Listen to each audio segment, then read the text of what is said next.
This is the ATI.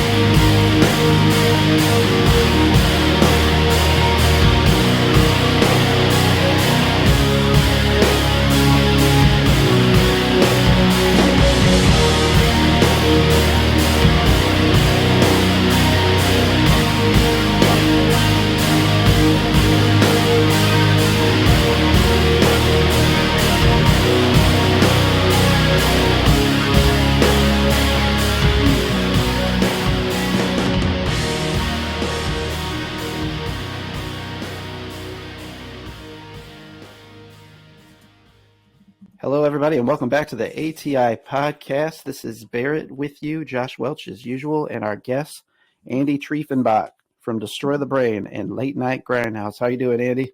Hola, I'm doing all right. We're extremely happy to have you, sir. Absolutely. And I've been really looking forward to this and glad that we could get you. I know you're a busy guy. You got a lot of stuff going on. In fact, you got something going on tonight, right? Yeah.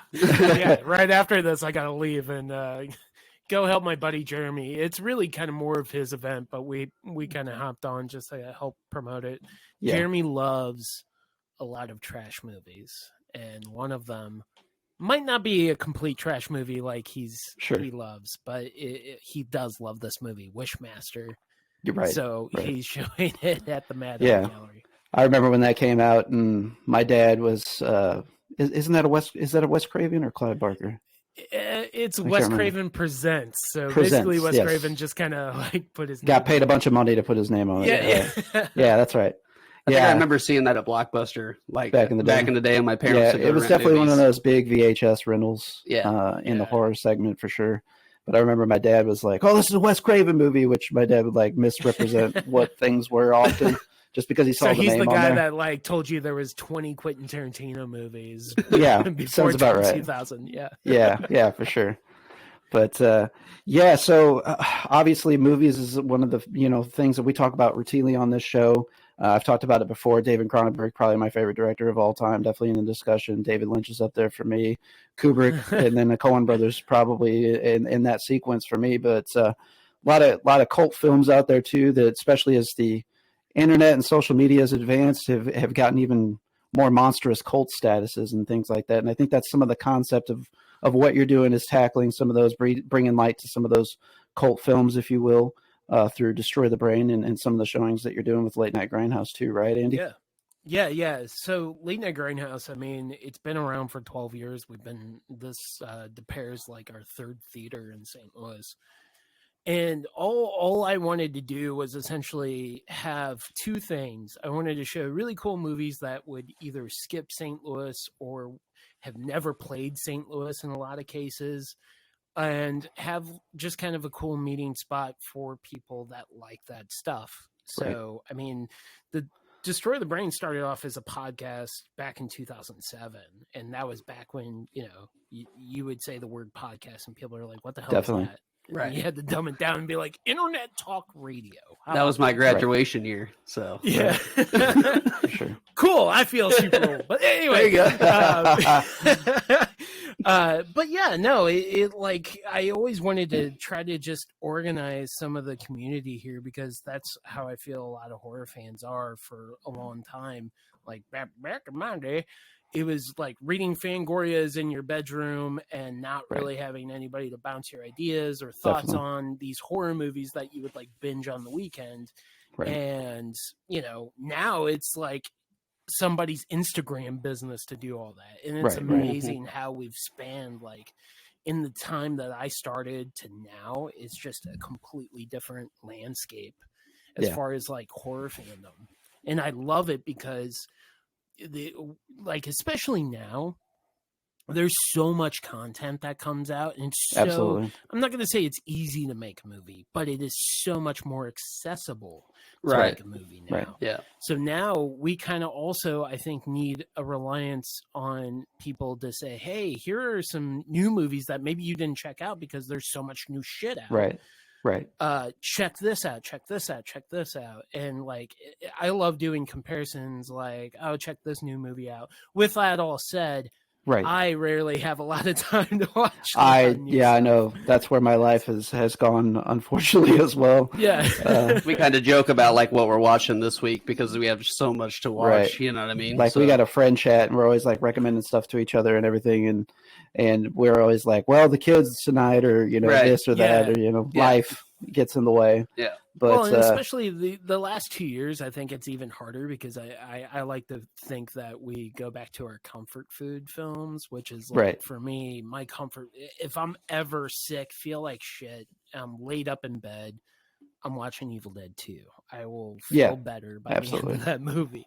Absolutely. But, I think a lot of people during 2020 and 2021 and even still, like, people are turning to comfort food stuff. So it might be, I think there's definitely this huge drive of watching new horror, but I also feel like people are going back and exploring a lot of the older stuff because what's also great, even though there's so much content now, there is a lot of content to still cover in like the 60s through, I would even say the 90s. Yeah. A lot of horror fans back, 10, 20 years ago, I think people are smartening up. Like they would say the 90s is horrible for horror. I'm like, why? Because you didn't like Scream? And even then, I think Scream's amazing. Yeah. The great thing about the 90s necessarily isn't American horror cinema. It's foreign horror cinema. Oh, absolutely. That's when like we start getting, obviously it turned into J-horror and like a whole subgenre, but that's when we got The Ring. That's when there was a lot of independent horror films that I was learning about during the 90s. That could have been because of my age, but because I'm 41 and that was my exploration age and into movies and stuff. But yeah, I mean, essentially it's like, okay, I've seen a lot of this stuff and thankfully we have studios that are like restoring these films and putting them out on Blu-ray or 4K even. And it affords us the opportunity now to kind of show some of these films and even films that people have probably forgotten about or maybe have never heard of. That was one of my favorite things when we did the marathon this year was like, hey, I'm not telling you one movie we're showing. Yeah. And you just go in blind. Trust me, $40 for like 13 hours because that's what it ended up being. And you get to see 8 amazing movies. Or at least amazing to me. Right. Well, that's kind of the cool touch too, is you're like curating these things as well. You are making these selections, and it's not like that you're taking out of the viewer's hands per se. I mean, there's certainly people coming there knowing that this is the presentation, this is the platform that they're going to experience. Yeah, the best way to watch a movie is with like-minded people in a theater on the biggest screen, loud as possible. That's the way I've always seen movies. And like, I'll jack up the volume at home. It's never going to compare. Kind of case in point. Like, Mandy, no joke, is one of my favorite films of all time. And I know that sounds really weird for a film that just came out 4 years ago. But every time I watch it, I find more layers and layers that I love it. There's everything about that movie I love. It's my aesthetic. And, I fought for it to show in St. Louis in a theater. When it came out, we struck a deal. It became like one of the most successful late night grindhouses. I think we did an encore presentation and I watched it every night. So I watched it 4 times in the theater at Moolah, which is no longer around. Yeah. And then this past April, we did the double feature of Panos Cosmatos' 2 films. There's only 2 films right now, Beyond the Black Rainbow and Mandy. And I'll tell you, the time I watched Mandy at DePere, because I told them, like, jack up the volume. And they're like, well, how loud do you want it? I'm like, I want it louder than the Marvel movies. Yeah. I want it super loud. Yeah, I want the walls to shake. And honestly, like, there was a dude that came out like, do you have earplugs? That's cool. Sorry, man. I don't. But that's how I want Johannes it. I wanted Hansen, it to be who did like the soundtrack. A concert. I think that was the last. It's an amazing film. I think that was the last one that he did before he died, if I memory serves me correctly. Yeah, and he was heavily inspired by Sun with that soundtrack too.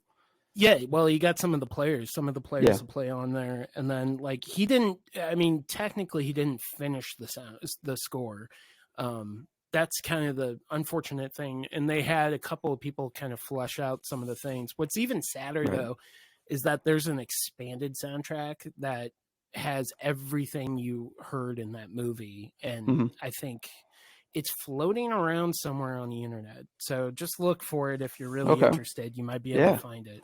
Definitely. Hell yeah, man. And that's one of my more favorite recent movies as well. You know, like a movie that honestly I've really settled on this too. Like, you know, I kind of have the ever revolving door in my top 5 or top 10, you know, every time somebody tries to narrow that down for me. But I will say that what has definitely entered that rotation for me and very routinely is Get Out. Get Out to me is just an absolute tour de force. Like it has so much nostalgia and Easter eggs of films of old, but all at the same time is its own thing, its own unique piece of art, piece of work. And the performances are absolutely stellar as well. I mean, it hits on every cylinder. And, you know, I find myself personally following certain directors' films more so rather than just like go and seeing what looks good trailer wise. I mean, don't get me wrong, I fall into that trap sometimes too, but you know, people like a Jordan Peele or a Robert Eggers, you know, a part of that score, Ari Aster, another one of my favorite directors, or Jennifer Kent as well. And the gentleman we were just discussing that did, you know, both Mandy as well as Beyond the Black Rainbow. He's going to have a submission in the new Guillermo del Toro anthology series as well, which I'm really looking forward to, as well as Jennifer Kent. And but you know, like whenever you find a vision that speaks to you, but kind of back to a point that you made earlier, it's hard not to just like look forward to that and venture out, because I get very precious with my time now as I get older too. It's like if I see something bad, I almost get pissed off. Like I get a bad mood. Like you wasted my time. Yeah. Like almost insulted. That's why I don't watch a lot of stuff.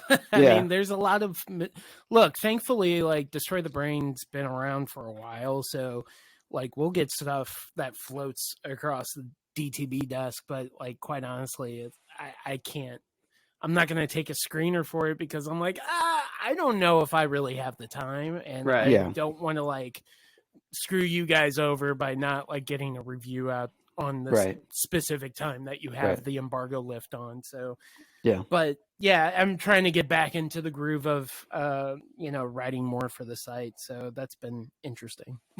Like reviews is always something I felt like I could like do, because you know, my wife and I, or let's say me and Josh go watch a movie together, or another one of our friends, we very commonly have that immediate afterthought. Like there's usually like that 5 to 10 minutes of silence, like you're still processing what you watched, but then we have like a group discussion about, you know, like what we did and didn't like about it, what we, at least immediate reactions. And there's often movies that sit with you and you have to think about for a day or two at a time. You know, again, going back to some of the directors I just mentioned, that's often the case for me. I'll even find myself weeks and months later just thinking about parts and fleshing out characters and their motivations and stuff in my mind.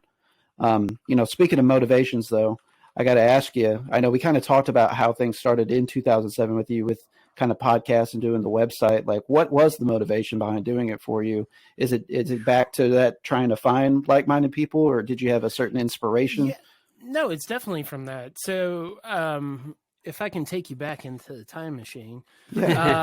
Please do. So in the early 2000s, I want to say 2004, I got really, you know, obviously the internet was around and it was getting better by 2004, that even though there weren't, like, there were definitely chat rooms, like IIRC or something is one that I always remember. Message boards were where you like GTP and stuff, forums and stuff like that. Oh shit, GTP, huh? I remember those days. And then it transferred over into the STL Punk days for me. I remember the STL Punk stuff. But I mean, I just there was a magazine that I got glued onto, which was Rue Morgue from Toronto, Canada. And I was a huge Fangoria kid. Like, that's all I read. And then after a while, I'm like, this really feels like they're just kind of being put on a set and paid to write for these films. I want to explore more. Like, I feel like I've kind of hit the gamut with your normal slashers and stuff. I felt like at that point I could tell what was going to be a bad movie, what was going to be a good movie. How pretentious of me. But I was just like, Fangoria's not talking to me. And somebody said, oh, check out Remorgue. So I check out Remorgue, and they have like these great write-ups and editorials and reviews for films, but they also review music and comic books and all this other stuff. I think it's horror and culture and entertainment is their like byline or whatever. Yeah. But yeah, I really dug the magazine. And so I joined the message boards on there, same name as I've had for years, Triefy, Triefy. You can follow me on whatever. But yeah, I, talked to a lot of people, and I made this wild-haired decision in 2005 to like travel to Toronto by myself. Wow. Oh, shit. Leave the country for the very first time. Yeah. And, I was 24, so I was like, I got my whole life ahead of me. Yeah. I go up there, and I've met so many people just like that I talked to on the message boards, got to meet Clive Barker, had him sign my Thief of Always hardcover, and he was just so taken back. I was like, cool, I'm glad I could be your breath of fresh air from like all the Hellraiser shit you probably have to sign. Sure. Yeah. But, I mean, I love that book, and I think every preteen should read that book. It's a great book. But anyway, long story longer, basically, just formed this bond with all these people. And I'm like, man, this is a really cool feeling to know that you're not the only one that likes like this weird stuff. And trust me, somebody likes something weirder than you. Oh, for sure. Yeah. But like at that time, it was just like, oh, fuck. It's like all the outcasts are getting together. Yeah. And I really loved that feeling. And I remember counting down the days until I could go the next year and the next year. And then I started going to other conventions and stuff like that. And, in 2007, it's like that, that's only really the second year. I'm like, I feel like I want to record me like going through this catalog of movies that either are popping out on DVD, like through a restoration just for DVD. It's never been on DVD. Right. Through like companies like Dark Sky and, there's a whole slew of them, Anchor Bay and all that stuff. And it's like, okay, well, I want to talk to people about these movies. And I still kind of ran into the same situation. It's like, well, I don't really have anybody to talk to here locally. So I'm just going to do a podcast and connect with my friends over Skype and kind of record that. Right. So I did that for a long time. And then like after a while, I kind of just got burnt out because it was just one thing. So, I, in 2010, at the High Point, I went to a screening of Black Dynamite. And I kind of had this idea festering in my brain. I'm like, man, I loved what Tivoli did when they did their midnight shows, but I really want something more horror centric. And maybe that's just the Brad in me. But I was like, I feel like that needs to be here because I know a lot of horror, like St. Louis horror fans. The problem with St. Louis horror fans at that time, and I still think it's kind of out there, is like we need to group up and socialize. And I think that's going to spark a lot of relationships. Like I already know there's been somebody that went on, I think, their first date at a late night grindhouse and ended up getting married, and they still come to Grindhouse. It's really just cool to hear those stories. Yeah. And I'm like incorporated it into their marriage. That's cool. Yeah. That's why I created Late Night Grindhouse. It's like, I want to show cool movies and like show shit that might not be on streaming or, you know, back in the early days, it was 35 millimeter print. So it was, really rare to see some of these films the way you would see them. But even like shit like Texas Chainsaw Massacre, the film print was so brittle that you could literally just take it and rip it apart. So it broke twice, I think, on the Saturday night, but it was fine on Friday. It was really weird. But it happened at these weird moments in the film. Like I know it happened really early on that Saturday night, and then apparently when Leatherface was chasing Sally outside with the chainsaw and like they're trying to escape, it broke. And I'm like, oh my god, okay, that's something you're never gonna get except with like film, no, absolutely, obviously it's a fuck up. And then the film, I don't think it got that bad damage because like I said, it was so brittle, it just broke off, so it was a clean break. But the fact that happens on like a huge screen, there's no like emulating that. I don't think you can't replicate it for sure. Unique experience for sure. Yeah, and it's hard to even do on purpose. Yeah, for sure. Right. But yeah, I mean, so that all started in 2010, and luckily, you know, for 5 years, High Point wanted to keep going, and then at, you know, I think it was December 2015, they were like, okay, we're done. You know, it's a lot to ask a single auditorium to essentially keep their staff for another 2 hours. Right. And like, we did well. And quite honestly, you know, some politics get involved with the first two theaters, but it's no biggie. I love the High Point. The High Point's an amazing theater, and it's a St. Louis treasure. If you've never been, you need to go see this, like, a movie there.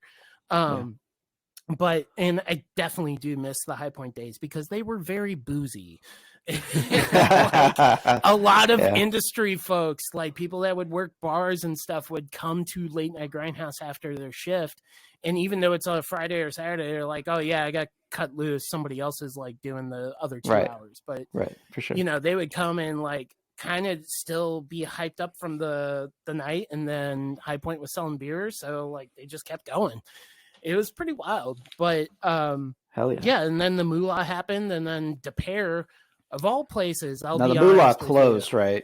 Yeah, the Moolah is closed. But De Pere, of all places, I never would have thought that they would want something like Late Night Grindhouse, because quite honestly, like the outlook of the program is, it's definitely got like this kind of punk aesthetic, like a DIY punk aesthetic, I guess. Right. But it's also like, oh, these are boozy people. And quite honestly, I don't think that crowd's really the way it is anymore. Right. That was, again, the early days, the teenage days. But even though we're in teenage years now. Like, I never would have thought a 14 multiplex theater would ever accept us. And they've been awesome and kind of let me get away with murder. I'm like, hey, would you guys be interested in a 12-hour marathon? They're like, let's do it. I was shocked, man, wwhenever I saw that, because, you know, I saw the death of the Moulin Lounge business going on online, and I was like, man, because I didn't caught a showing from Late Night Grindhouse yet personally, and Doug had started going and stuff, and I remember him recommending it to me quite frequently. I'm like, yeah, dude, that's totally up my alley, man. I gotta check it out. And then that I was like, oh man, I'm not gonna get my opportunity now. But then it popped up there at the De Pere Cinema, and I thought it was so odd because, well, now it's a Marcus, but it was a Warenberg, I guess, before that, I'm gonna say. It was. Yeah, that's who I used to work for. That was like my first official job. my unofficial job, which was still an official job, was working at a haunted house, but it was like seasonal work. So that's awesome. Well, you know, that's another thing I want to bring up too. So actually, whenever my wife and I actually went to a showing there, was to see Cronenberg's Rabbit, I believe, that you did right before the pandemic. And it was near Valentine's Day. So it was kind of my Valentine's Day surprise, part of my surprise to my wife, what we were doing. I didn't tell her. And she had never seen the film, and she'd seen some Cronenberg stuff I had showed her before. And I think you even came out and did a little talk beforehand, talked about the remake that was done by a group of sisters, I believe. I still haven't gotten around to watching that. But yeah, I'm kind of okay not. Yeah, I can live without it, really. You know, I'm funny about remakes in general, not to get too much on a side tangent, but unless it's somebody that is already a director that's established to me that I already like their work, more times than not, I'm not going to give it a chance. We're in the remake era, boys. Oh, we definitely are. Yeah, with without everything. Question. But I mean, I'll always give a remake a shot, but, you know, what's the worst that can happen? You forget about it. Right, that's fair. Oh, yeah, I remember when they tried. Right, absolutely. But there are exceptions to the rule, like, you know, Evil Dead, for example, I thought was fantastic. Agree with that. You know, I think if you don't like 2013's Evil Dead, you're not a horror fan. I really don't get it. Yeah, for sure. It's probably one of the most brutal movies in quite some time, like on a mainstream level. Absolutely. This thing was distributed by Sony, for crying out. I know, dude. I still can't believe it. And, you know, that director even went on to do other good stuff like Don't Breathe, wasn't it, that he did? Yeah, Scott Lang. I like Don't Breathe. Yeah, I thought it was pretty solid. Some controversy, but sure, right. I think it's a solid movie. And they've made a sequel since, which I don't think any of the originals other than Scott Lang are involved. But it was fine to go see it once for me. But kind of back to what you guys got going on and stuff, what really first impression as soon as going in the lobby is actually I saw you had kind of like a little media setup of physical media for sale, collectibles, just soundtracks on vinyl, pop vinyls, keychains. I mean, you name it, shirts. From what I recall, just kind of an assortment of stuff. Those were our friends at the Nightmare Shop that had all that set up. And quite honestly, that's also an interesting story. Like, so I talked about Jeremy earlier, who's doing the Wishmaster screening. Yeah, him and I met through Grindhouse. Same thing with Nightmare Shop. I think I showed Hatchet 3. No, it was Victor Crowley. Showed Victor Crowley, and these guys show up, and they were, you know, I could tell they were horror fans, and they were big fans of Adam Green. And I'm talking to him, and he's like, "Yeah, we got this business that we're working out. We're just selling merchandise." So I'm like, "Oh, okay." That's cool. So I'm like, hey, this lobby is huge here at the Moolah. So how about we fill it up? Bring your stuff. I'm sure it's going to be cool with the theater. And it was. And that's how we became friends. And like, it was really nice having those things at the show. Sadly, they've closed up shop. Oh, but I mean, they're also responsible for getting me to Para Theater because they did work there as well. They ended up working there, like, I don't know, probably shortly after Moolah closed. It was really cool. And now John from Nightmare Shop actually works at Alamo Drafthouse, which should be opening up hopefully next month. Yeah, I think I saw the most recent update was like November 7th, maybe, but I don't know if that's still on course to happen. But I'm really looking forward to that. Plan on a little later. Oh, really? Yeah. I figured as much. Yeah. But you know, I wanted to get into, I know that you do more than just horror, although it's very horror centric. You know, you do things.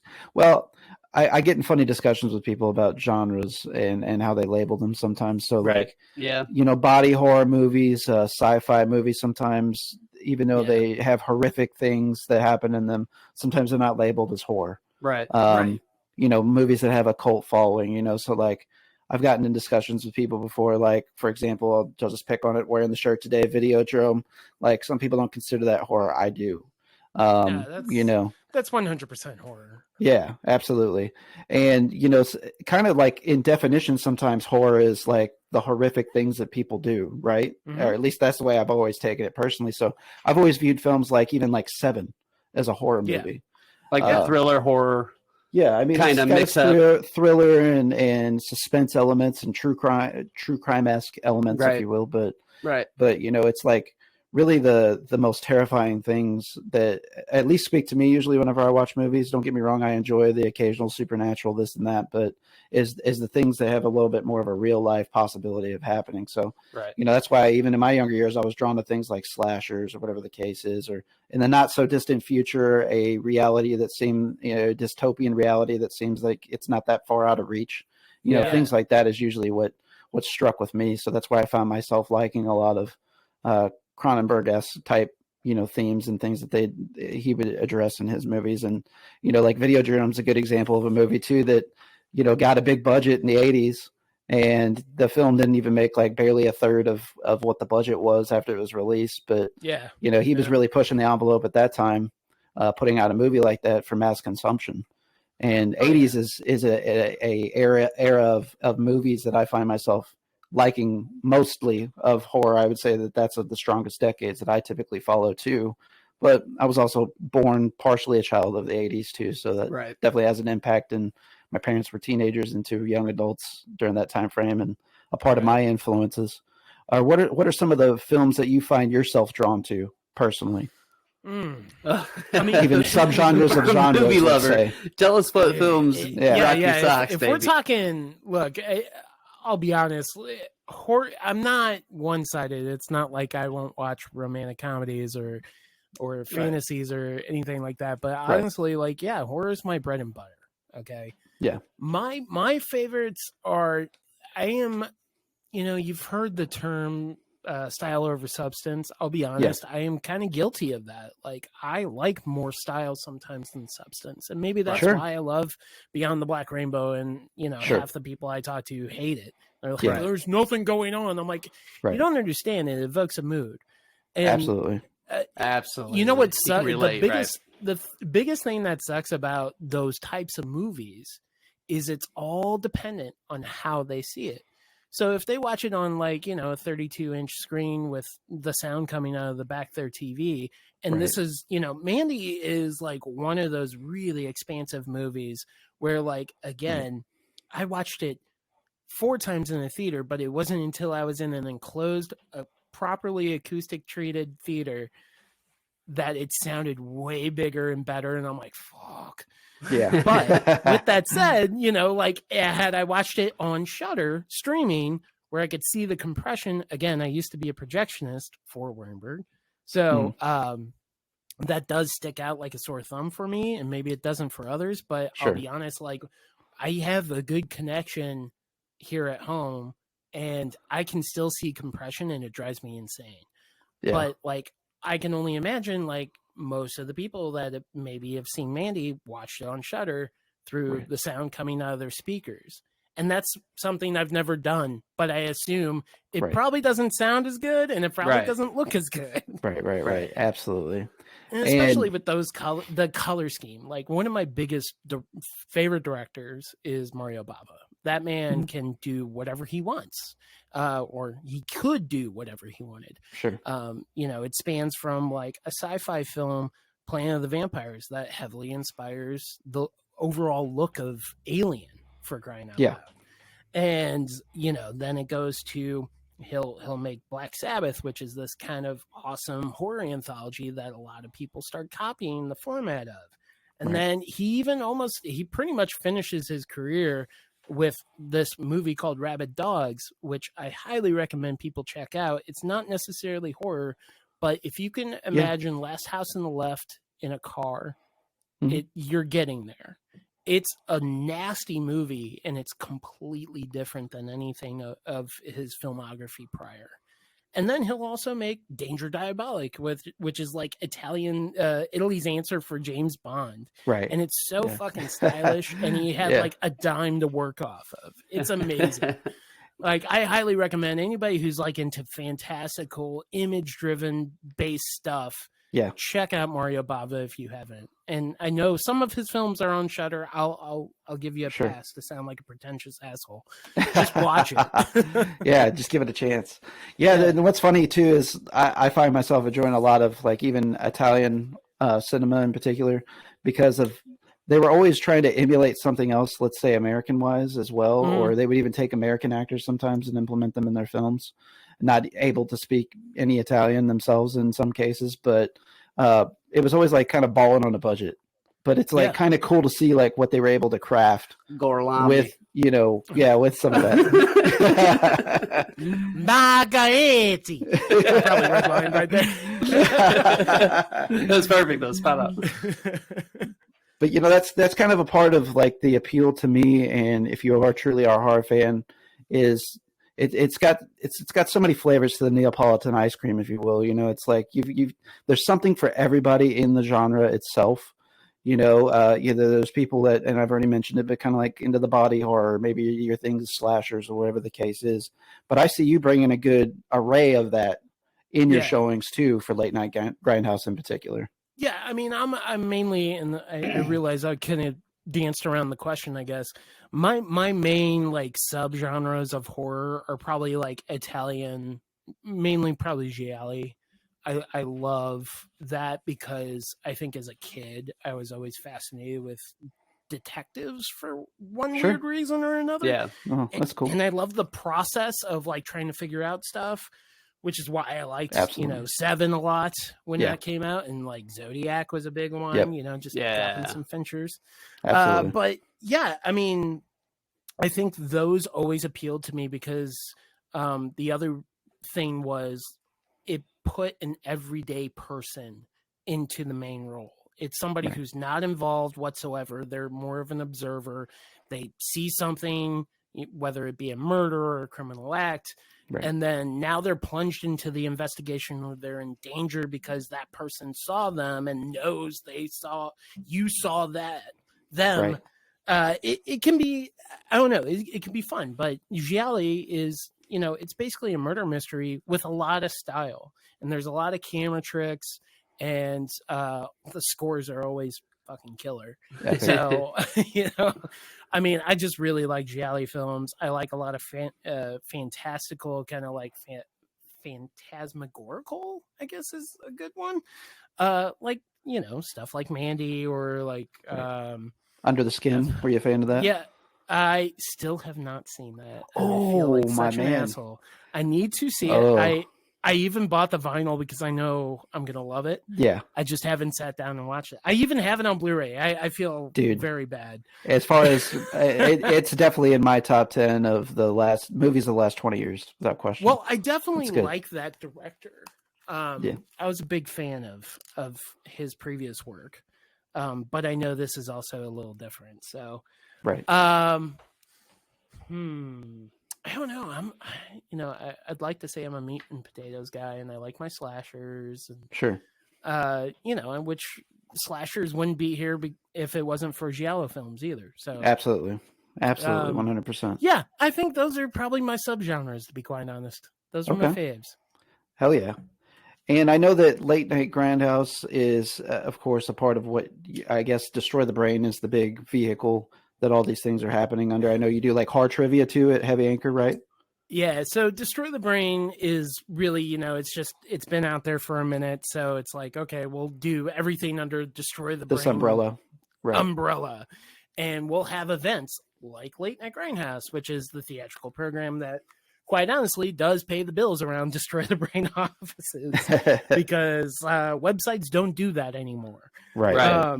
But yeah, no, Late Night Grindhouse has done, I feel like very privileged just to be involved with it, and not only involved, actually creating it is still kind of mind blowing to me, especially after all the people that I get to talk to about it. And, they're just like, yeah, we're just coming here to see a weird movie. Never seen this one. And then I get really insanely jealous. I'm like, I fucking watched this on VHS. I could barely make out a goddamn thing. You get to see it. Anyway, but no, and it's also awesome. Like, we showed, we started off this year with this movie called Death Game, which Grindhouse Releasing put out. And Grindhouse Releasing and us were pretty tight, especially in the early years, because I want to say like the first 4 Late Night Grindhouse picks were from Grindhouse Releasing, or we dealt with them in some sort of fashion. Mm-hmm. And anyway, they put out this movie called Death Game, which was later remade as Knock Knock, the movie that Eli Roth directed with Keanu Reeves. And there's a scene in there that is pretty much like if you just walked into that theater in the wrong moment, you'd think, holy shit, they're showing like softcore porn in there. Yeah, definitely. What the fuck? Yeah. So I was a little worried. I was like, well, this is how it ends. Yeah. But luckily nobody said anything. And hopefully nobody finds out. Yeah.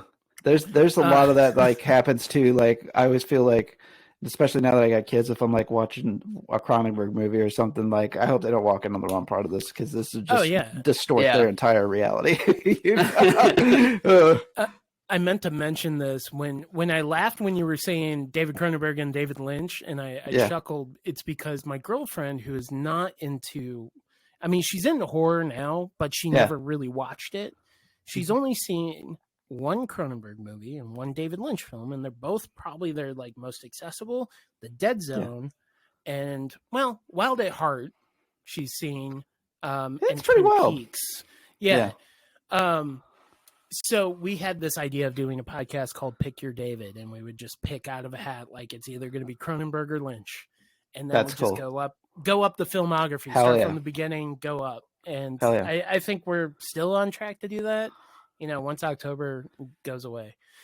Yeah, I hear you. Yeah, which once it does, I'll be sad, but whatever. We've got pretty much all of our programming on the podcast is just centric to horror related or Halloween related in themes. So you're kind of going to kick us off, because this will drop after the first. Yeah. And then we've got you may know Logan Cole. He's a mask maker up in the St. Louis area. We're going to have him on. As well as we got a buddy who's a bud tender, and he's hopped around. He said he's got some crazy, wild horror stories to tell us. So, nice. Just to be a little cheeky. Yeah. And then we're going to do a panel next week. We've got Doug on the show too, and we're bringing him back on, and we're going to pick out our 5 favorite horror movies that we always recommend to people. So, and see, it's great for me because I'm just now kind of broadening my horizon with that. You know what I mean? So these guys are they're showing me shit, and I'm loving it. So I'm all about it. So, but yeah, we were happy to have you actually start things off. I don't think we could have had any better guests as far as this month of programming for sure. I appreciate it. And I know that I really enjoyed the showing. One other thing I wanted to ask you too, when it comes to late night grindhouse stuff, are you editing those trailers beforehand? Like, are you cutting up your own trailers and putting them on? Yeah, I thought you were. I thought you were. So basically, the pre-show that we put on, so we tried to kind of be the antithesis of the pre-show bumpers, right? That you get at your other multiplexes and. Obviously, the one we do late night grindhouse at. But I told them, I'm like, hey, I don't want that. I just want to do, basically, I want to show slides for local businesses that we support, like Glamgoria, Record Space, stuff like that. Yeah. I also want to show thematic trailers, meaning like there's a tie-in to it, to the movie you're about to watch, whether it be a theme, whether it be a director. Like we showed Don't Go in the House last month, and we showed all the most of the trailers of Don't movies, like Don't Answer the Phone, Don't Go in the Woods, stuff like that. Didn't put Edgar Wright's Don't, but that would have been hilarious. But yeah, I mean, and then the PSA, which is, I'm not gonna make any qualms about it. It's a riff off of Alamo Drafthouse's Be Quiet PSA, but I'm just brutally honest with it. I just say shut the fuck up. Right, absolutely. So, and most people do. Most people do. Yeah. I haven't had to inject anybody yet. So there you go. Hey, that's always a positive sign. Yeah, I think whenever we went and saw Rabid, it was The Hunger was one of the trailers beforehand. And I cannot recall for the life of me what the other one was. I will not remember. Yeah. Honestly, like it wasn't until I want to say it was like a Fulci movie maybe or something, but it might have been, for some reason, I want to say it might have been The Beyond, but I also recently rewatched that. So like, that's all I can think of. So yeah, I saw it when I was younger and it didn't really sink in with me. So I was like, I'll give this another chance. And I did. Late Night Grindhouse show. I was kind of looking through some of what you guys had done in the past, what I could get my hands on, and anyways, that was out there on the YouTube verse and what have you, to try and do a little homework on you and everything. But I know that the podcast, you're several episodes in with that as well, and I guess this is a revisit because you've taken some breaks here and there. Yeah, so we've never been. If I had been, putting out shows weekly as a podcaster, I don't even know what number I'd be on. It'd be ridiculous. It would be 15 plus years, right? Whatever that equals out to. Yeah, and that would have been an amazing thing to look at. But quite honestly, it was just I kind of ran in seasons. There was the first season, which was pretty much me, and then I had a second season with my friend Michael Hafner, him and I kind of ran the site for some of the beginning of the Late Night Grindhouse career. And then I met, Jeremy, and most of the DTB crew are people I met at Late Night Grindhouse. And that's cool. That's been a really cool thing just to kind of look back on. And then Jeremy he did make me cry at the marathon because he took the mic away and introduced the last 2 movies, which he didn't even know what they were. He was just basically saying look at Andy, he did this. And I'm like, you son of a bitch. But it was very heartfelt, and I do love Jeremy. He's he's the guy I do horror trivia with. So once we did Late Night Grindhouse and we were getting a good following, I was like, hey, I'd love to do horror trivia and stress myself out and do all this shit. Yeah. Let's just do another thing. Think of crazy questions that hopefully people will get. And what I think is an easy question is a medium question. So when I think of a hard question, it's extremely hard. So I was like, you know what? Fuck it. Jeremy, come help me out. And Jeremy actually he's like, you're taking on too much shit. I'm coming to help you. Well, he just made things worse because like he would come up with like Sharknado questions and shit like that. I'm like, Jeremy, nobody's gonna know this shit. Nobody watched Sharknado. So yeah, we went from, I think the RFT called us like unreasonably difficult at one point in time, and now we've kind of mellowed out a little bit. You know, we're gentlemen in our. Well, I'm 41. Jeremy's not 40 yet, but yeah, like you know, next month or this month for October. On the 21st, when we do Horror Trivia Night at the Heavy Anchor, we're giving 100 points, which is basically a round, just if you show up in costume. So that's cool.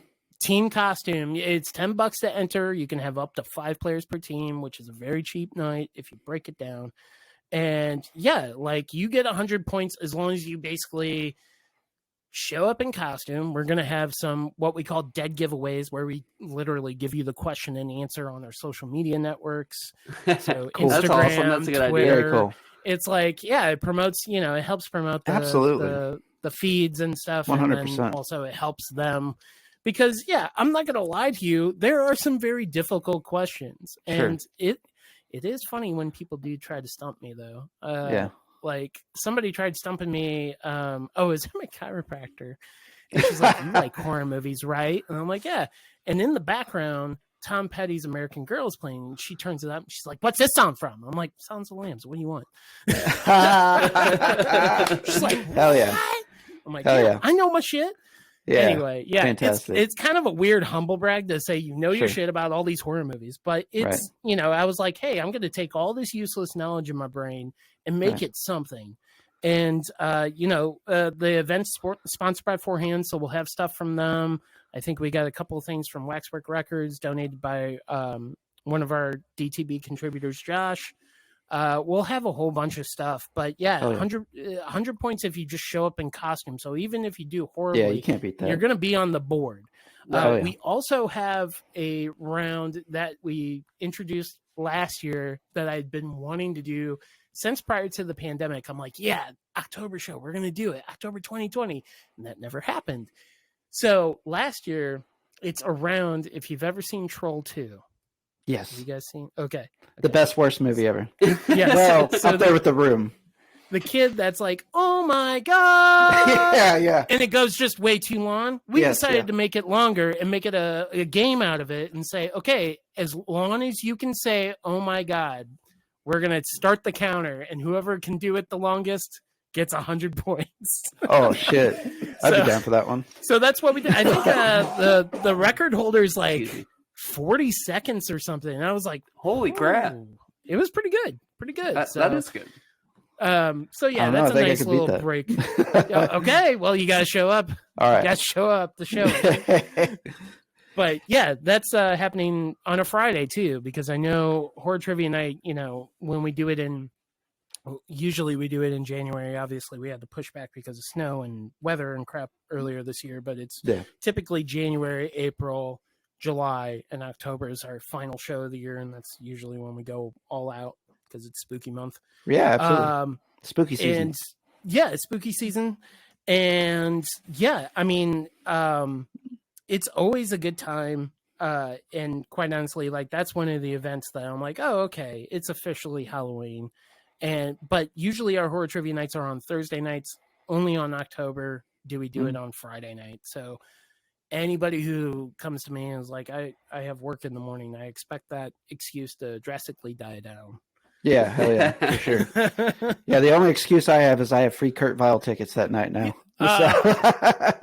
So I'll be up there. Damn you, Kurt Vile!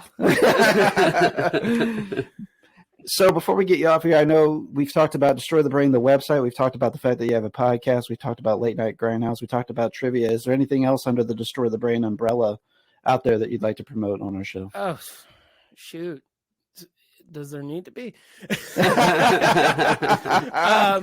I mean, yeah, like, so with Late Night Grindhouse, our next show is October 14th and 15th. We're showing Lucio Fulci's Zombie, which is an amazing treasure to watch on the big screen. If you have the phobia of watching eyes get destroyed, maybe this will be a nightmare for you. But yeah, October 14th and 15th at Marcus de Pere 14. Tickets are $10. starts at 10 p.m. So we're out by midnight. That's going to be super fun. I know my buddy Jacob, who's playing in a band called Lightweight. He was on that sub podcast that I talked about, Battle of the Boutiques. That will be at the Heavy Anchor. That's on the 13th. The other stuff I guess I should probably promote is October 28th. We're doing a Metal Masquerade tribute show at Pops. Hell yeah. And by we, I mean, like, I'm the dumbass that's going to MC this whole thing and, like, introduce the bands and judge awesome. a costume contest. So, hell yeah. I think tickets are, like, $12. You could buy a 4-pack for $40, something like that. You could go to popsrocks.com. I believe the tickets are up on the site. Right and on. It's the Friday before Halloween, so why not spend it with us? Hell yeah. We're always, available and online on Twitter at DTB Horror, on Instagram at Destroy the Brain. And more importantly, if you like what I talked about with Destroy the Brain and how we're kind of more community-based and the organization of the horror community and its fans, because we're out there, we have tons of things that we can do here in St. Louis. Join our Discord. It's discord.destroythebrain.com. I was getting ready to say, that's so awesome that you guys have a Discord and you're like, you're venturing out into that space because it's huge right now, man. I mean, it makes sense because I've kind of come to the realization, when I started Destroy the Brain, like I said, it was a podcast and then it became a site in 2010 to coincide with Late Night Grindhouse. And we kind of regurgitated the same news that you would see on like the big boys like Bloody Disgusting, Dread Central and stuff. Right. Because we would get the same press releases, or sometimes we just grabbed it because we knew it wasn't exclusive. And like we would do reviews and stuff. And luckily with the site, I was able to go to Fantastic Fest, which is how I convinced Doug to go to Fantastic Fest. And, we were able to cover it, which was super nice because, we didn't have to pay for a pass and we got afforded the opportunity to interview guests and all this other cool stuff. But obviously, like, the webscape has kind of changed. And those big boys like Bloody Disgusting, they're pretty much it. Everybody else is more opinion writer oriented. And while I would love to do that, I don't know if I have it. Number one, I don't think I'm a great writer. Number two, I don't know if I have the time to just sit down and write. I can talk all fucking day long. So I'll just go that route. Right. But yeah, no, I mean, it's starting to form into like, hopefully we can be a home base for St. Louis horror community. And it only made sense like, hey, let's just do a Discord server and then like get these people together. And then maybe every once in a while we could have events just for the Discord server, So it's all community based. That's all I'm here for. Man. And, I kind of operate it in a weird way, like a website. So if I get trailers to post on the site, I typically post it on Discord. Yeah. Because I'm like, you know what? Honestly, I don't want to go to like 15 million sites to see a trailer. Sure. Just find one place that has everything and let me peruse it. So we have a channel called Trailer Park, and you can go in there and see maybe there's something that's going to catch your eye. Like I know I posted today the trailer for Bones and All, which is the guy who did the remake for the Suspiria. Suspiria. Yeah. That trailer looks awesome. I've been told it's like Near Dark for cannibals, so I am down. Yeah, it is very intriguing to me, and I actually thought the Suspiria remake was excellent. I loved it personally. I liked it. I liked it a lot. Obviously, two totally different films. Yes, and, I felt like that was almost detrimental to the remake. Like, well, you're kind of asking for the comparison in some aspects. Sure. But Yeah. No, I'm that's one that I like the remake because he does something different. Exactly right. Yep, exactly why I like it as well. And I almost wore my Suspiria shirt as well that I got from Graveyard Goods, which would have been funny. Could have been the brothers. I know, man. Just a missed opportunity. Right. Andy, I know you've got an event tonight and you've been so giving with your time. We really appreciate it. Dude, I just want to hit you with some rapid fire questions before you get out of here too. I'm ready. So I got to ask you, first and foremost, Doug led me on to know that you used to be in a band. Tell me about the band that you used to be in. So the band I used to be in was called Small Town Tragedy. I used to be in a few different bands, none of them really worth mentioning. And depending on who you ask, Small Town might be worth mentioning, might not be.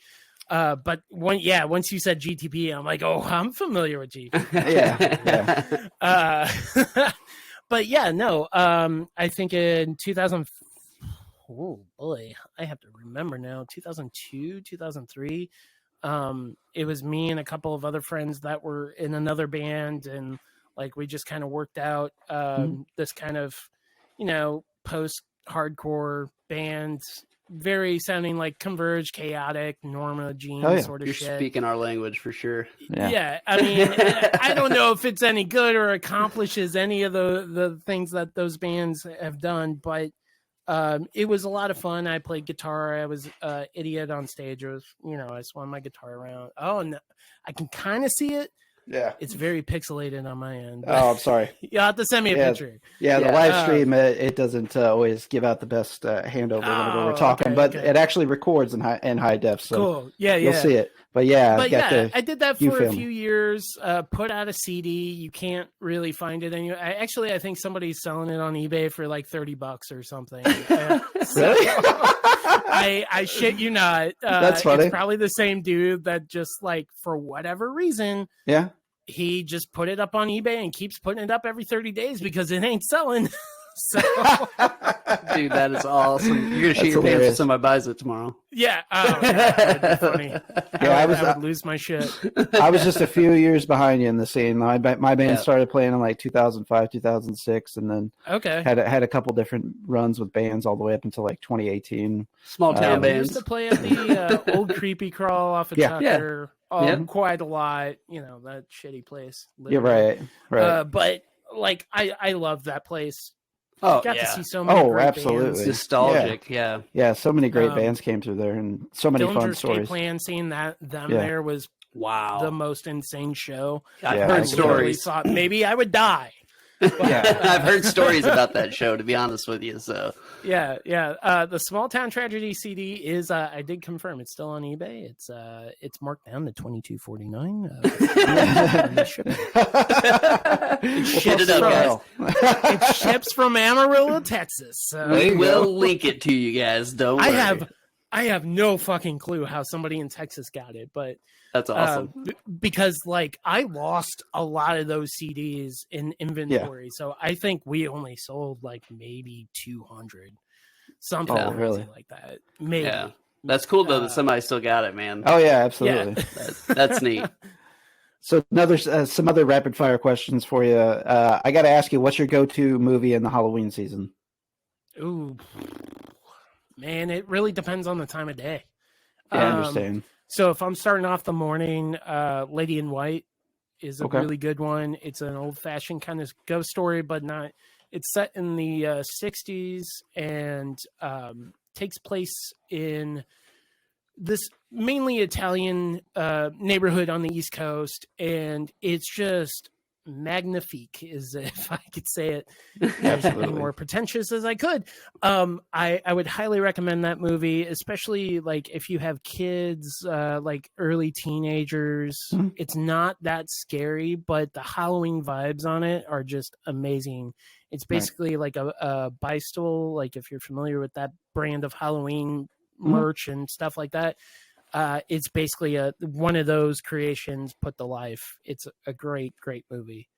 And yeah, I don't know, like Trick or Treat is probably, that's definitely in the rotation. Halloween's probably one of my favorite movies in general.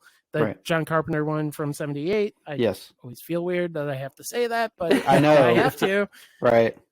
Oh, you mean the latest one? No. The Rob Zombie one. No. Let me ask you real quick while we're there. What do you feel about the new David Gordon Green ones? I like them. I mean, sure, I have my. I like the first one. Yeah, I like the first one. The second one was a drop off for me. The second one, a little bit. The Evil Dies Tonight thing got worn. Got a little hokey real quick. Yeah. Yeah. But the fact that, look, I'll be honest with you, Michael Myers, for a long time, I grew up with this and, with Halloween being pretty much my favorite movie since I got into horror. It was tough because everybody's like, oh, Jason's way better. He'll fucking mutilate you. And I'm like, well, Michael Myers will creep on you and like, you when you don't expect it. And exactly. put you against the wall. Exactly. Isn't that scary? Yeah. So it became one of those things like where my favorite monster was the weakest one, right? Right. And basically they just turn him into Jason Voorhees and kills at the beginning. It's yeah. Okay, I'm kind of okay with this. This is a nice little mashup. Yeah, I'm excited. Look, I'm invested. I'm excited to see the new one when it premieres. Yeah, I'm gonna definitely watch that for sure. It's I just feel like I have to. As much as there are missteps in Halloween Kills, there's a lot of positive things, like the Little John Big John bit's funny. Yeah. And I think maybe that's where people got kind of upset, is like there's a little more humor than they expected, but that's just kind of how that director works. Right? Yeah, you can see some of his dramas have this weird, odd sense of humor. And also, there's so many cool things in Halloween Kills. Like the flashback sequences are great to watch. They are. I think, it's a 50-50 shot. Yes. But we'll see what Ends does. It could just completely obliterate everybody. Could shit the bed, and it might be the best one of all. Yeah, could shit the bed. I don't know. But you can find out in theaters and on Peacock. What is the most obscure horror movie you would say that you're a huge fan of, that you're always that's always your bullet in the gun that you throw at everybody whenever they ask you for a movie recommendation that you're very confident they probably haven't seen? That's a good one. Oh boy. That's a really good one. I don't know, because it's funny. I don't know. Like, most of my deep digs are now getting Blu-ray releases, or they're on Shudder. Like, I think I find this hidden gem and it's already being exposed. Like maybe a year or two later. Streaming's changed all that for everybody, for sure. Yeah, 100%. There's a lot of movies that haven't made it to Blu-ray. There's a really cool 90s film called The Ugly that's kind of a weird bizarro version in Australia of Henry Portrait of a Serial Killer done as an interrogation. That's a really good movie that I would recommend, especially for those of you that might be binging a lot of Dahmer on Netflix, or if you're into Mindhunter, stuff like that. I think that's going to be up your alley. Shit. Well, I hadn't seen that one, so that'll definitely have that on my list. I got tons, but it's on the tip of my tongue. I don't know what my go-to obscure movies are. And like I said, the great news is that companies are putting this stuff out on Blu-ray. There's a movie that I think is everybody's gonna trip their dick on, is Dr. Caligari, which is this weird, bizarro film made by this porn filmmaker, porn director. Yeah, nice. It's being put out by this company called Mondo Macabro, and if anything, if I can't recommend you movies, let me recommend you people that put out these wonderful movies. Mondo Macabro is a great one. That movie in particular has been it's never hit DVD. It's been traded so many times on VHS. It's never really had a proper release. And it's basically like Tim Burton on acid, but obviously kind of weird and fucked up, and kind of also knowing that, a porn director made this. Okay, this kind of makes sense too.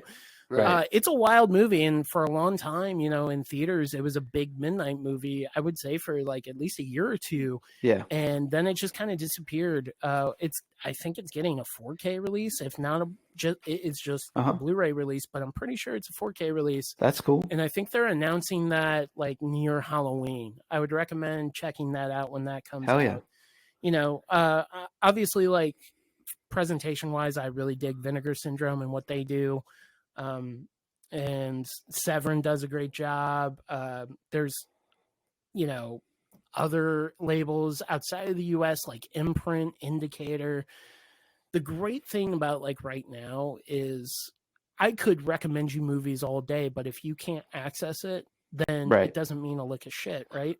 Sure. So it's all about accessibility. So what I would recommend, give the people the means. I guarantee you, if you go seek out some of these companies that I'm dropping, you're going to find something that's going to catch your interest, whether it be the cover or the story or whatever. Just take a chance on it. Yeah, I know. Movies are like, they're pricey. They can be $25, especially for some of these boutique labels, and sometimes like 40. Yeah. I mean, Roadhouse, I think right now through Vinegar Syndrome, the 4K of Roadhouse. Yes, we've gotten there as a society. It's like $45. I'm like, holy shit. And that's the sale price. It's typically priced at $65. It's insane. Yeah. But with that said, the fact that you could own this, and like, there's definitely super fans of Roadhouse that are going to pay $65 and not have a fucking problem. It's got hardcore legendary funk in Roadhouse. Right. I mean, like, the audience is out there. There's no question about that. And the fact that they put out a really cool film that I'm sure most people are hip to. Thriller, A Cruel Picture is also called They Call Her One Eye, which, you know, I guarantee you, once you see the trailer for this thing, you'll be like, oh, okay, Kill Bill, got it. Which is what Tarantino borrowed from for Daryl Hannah's character. So it's a cool little revenge film. I will say that there are some questionable scenes where like hardcore sex scenes that are inserted. I'm not the hugest fan of, but I'm, in a weird way, you know, as a former projectionist, and like, I want to make sure everything's preserved. I'm glad it's kind of preserved. I can always skip through it if I want to. Right. But yeah, and another film that they put out is a great kids film. I would recommend, like, late kids, early preteens, Cloak and Dagger. This movie's amazing. And why it should interest horror fans is it's directed by Richard Franklin. And if that name doesn't ring a bell, he's essentially always gets compared to the Australian Hitchcock because he studied Alfred Hitchcock and he made Psycho 2. He also made Road Games with Jamie Lee Curtis and Stacy Keach. That's another great film. But he directed the fuck out of this movie. It's got Dabney Coleman as this imaginary friend, secret agent to Henry Thomas. This was, it must have been after E.T., I think. Maybe it was before. I can't remember the timeline. But it's a fun, like, spy espionage movie, all revolving around an Atari cartridge, which is disguised as a game. But once you get to a certain level, secret FBI documents containing nuclear codes are exposed. So these people want to get it in their hands and obviously, like, profit from it, right? Right. It's a really great suspenseful movie. And it's written by Tom Holland, who did Fright Night and like a whole bunch of other movies. So, like, hell yeah. I think that, you know, what's great about introducing people to horror is introducing people to kind of quote unquote adjacent horror. It's like, it's the bridge to get them to horror and be like, oh, I'll show you Cloak and Dagger. You know how this is connected to horror. Here you go. Right. And the good news is, like, the movies those people were involved in, Tom Holland and Richard Franklin, are known. Like, everybody knows Psycho 2. They may not have ever seen it, but they're like, oh, yeah, I remember when they did a sequel to it. I'm like, watch it. It's good. It's even better in black and white. Right. Absolutely. It's really good. But anyway, that's probably the long non-answer of it. All right. Yeah, that works for me. Hey, this one's going to probably piss somebody off. What's the most overrated horror movie ever? In your book. Lay it on us. I'll be honest. Robert Eggers is not my boy. Really? I watched The Witch. Granted, I watched it at Fantastic Fest, and it was like my 5th movie of the day. I'm like, motherfucker, I can barely make out what these people are saying. doing, like, are saying. Yeah, the dialect's a little thick, especially the dad.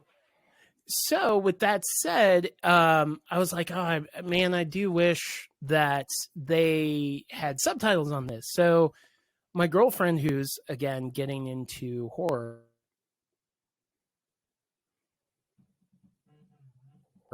basically, she's heard about The Witch because of all the girls on Instagram posting about The Witch. And I'm like, okay, let's watch it. So we watch it. And that was my second time watch. I owned it because I knew, like, oh, this is a strong enough movie I could buy and maybe give it another shot. And she's like, well, it's okay. It's just a lot of dread. I'm like, it evokes dread, but that's really it for me. And I like Anya Taylor-Joy. That's about it. Yeah. Those are my takeaways. The Lighthouse I thought was a great comedy. And maybe I was a little upset because it wasn't really horror, but then it got into aquatic horror at the end. I'm like, oh, yeah. all right. But it wasn't enough for me. Yeah. Right. And then The Northman, I was like, cool movie. I don't know if I'll watch it again. But Yeah.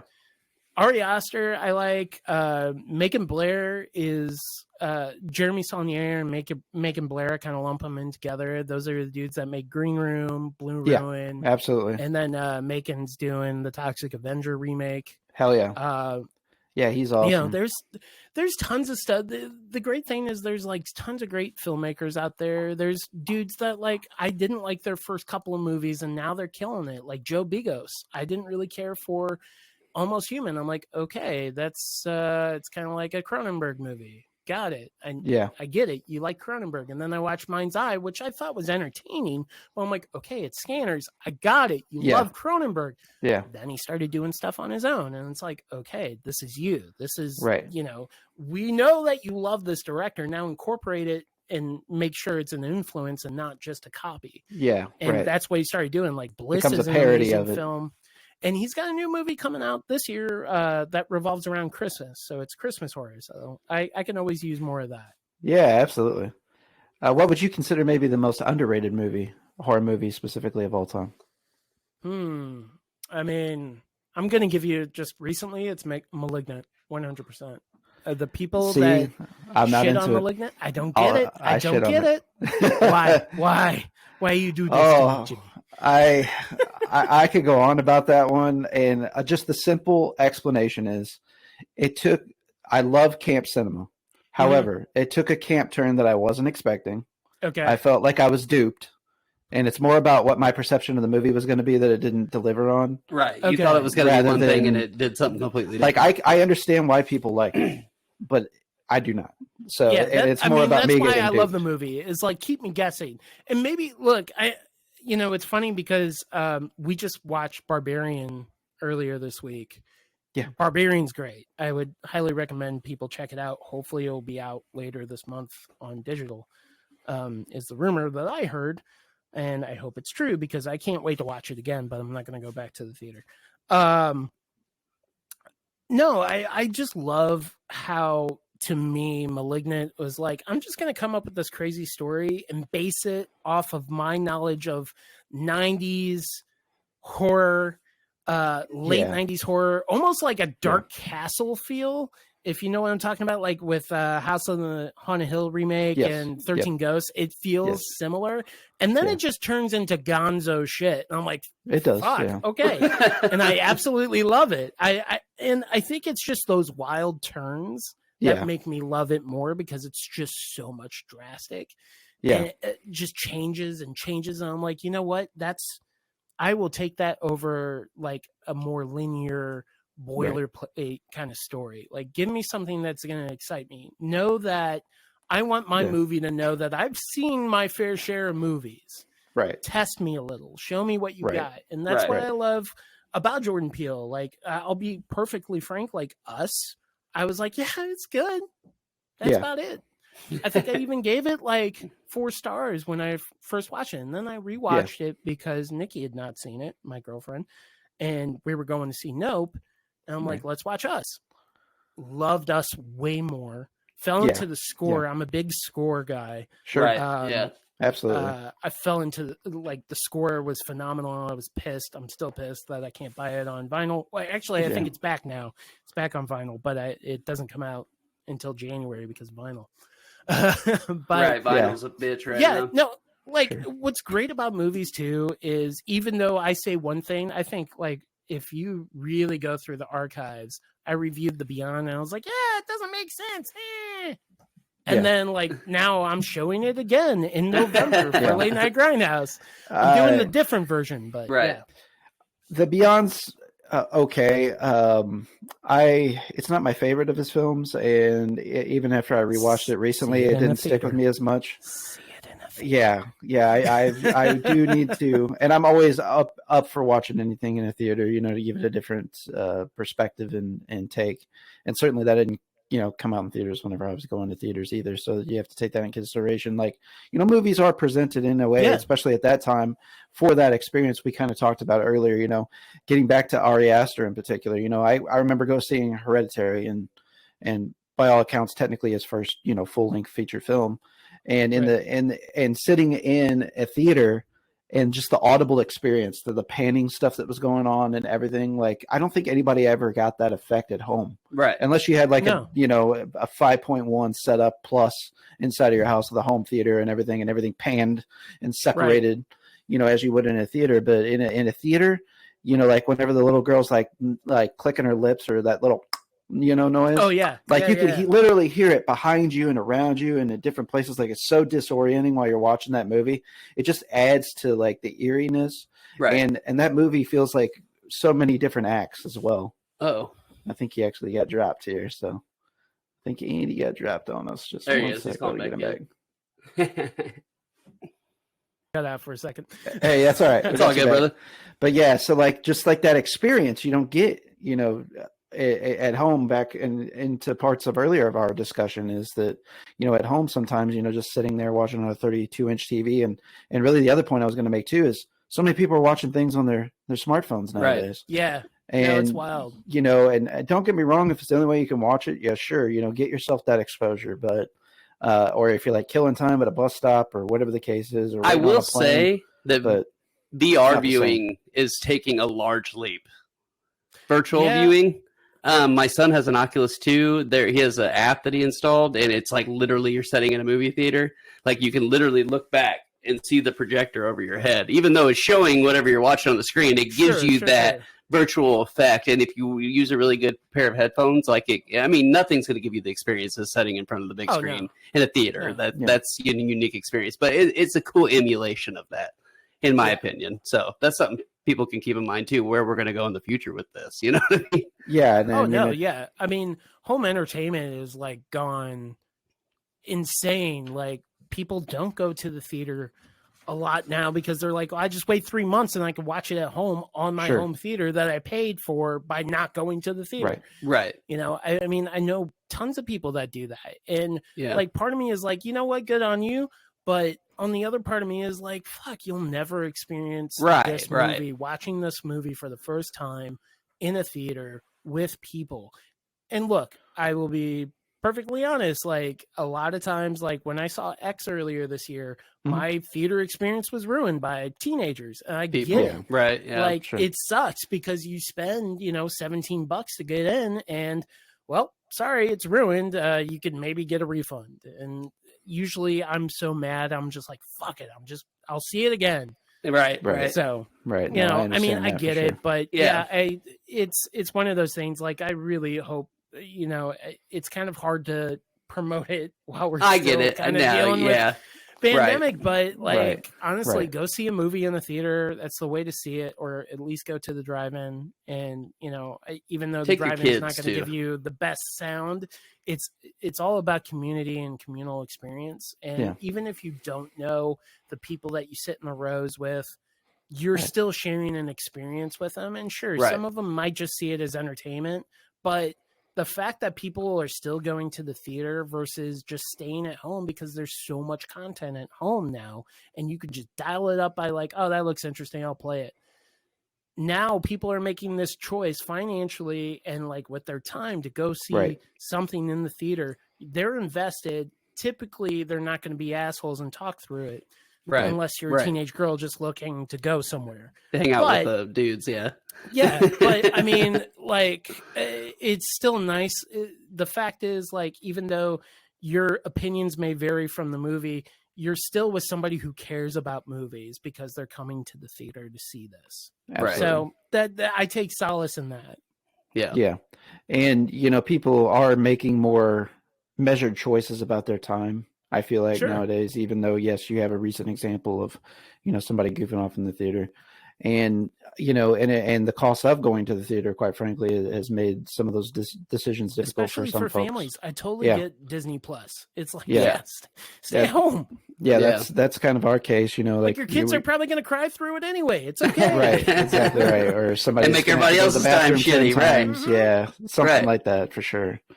And it's a part of movie going and our culture that I hope doesn't get lost, is just the whole phenomenon of going to theater and experiencing that and having those like-minded moments. But I really commend you for the environment that you're fostering with the Late Night Grindhouse program in particular. Especially being community driven and just awesome. Getting everyone involved in the community. That's cool, man. I commend you guys on that. Look, I mean, I'm happy that it like I said, it pays the bills, and we've been afforded to do horror trivia, and like there's great businesses out here.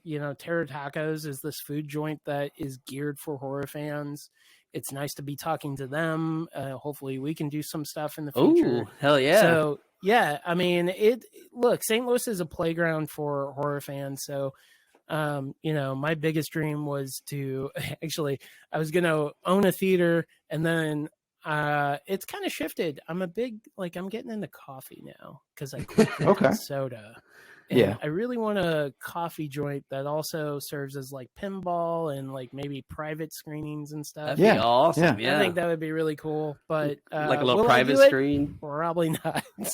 I got too much stuff going on. No, I understand, man. That's the life. I get it. Yeah. This is kind of like our side hustle too, and it's hard to find the time every week, but we try to make the time. Yeah. And again, I know what type of time and effort to somewhat, at least by proxy. We mentioned earlier, we have a mutual friend, Doug Wicker, and he tells me some of your tales sometimes, and I don't envy some of the headaches that you run into, and really appreciate the effort that you put out there, though. Sure. I appreciate you guys, because I mean, anybody that can produce entertainment is great.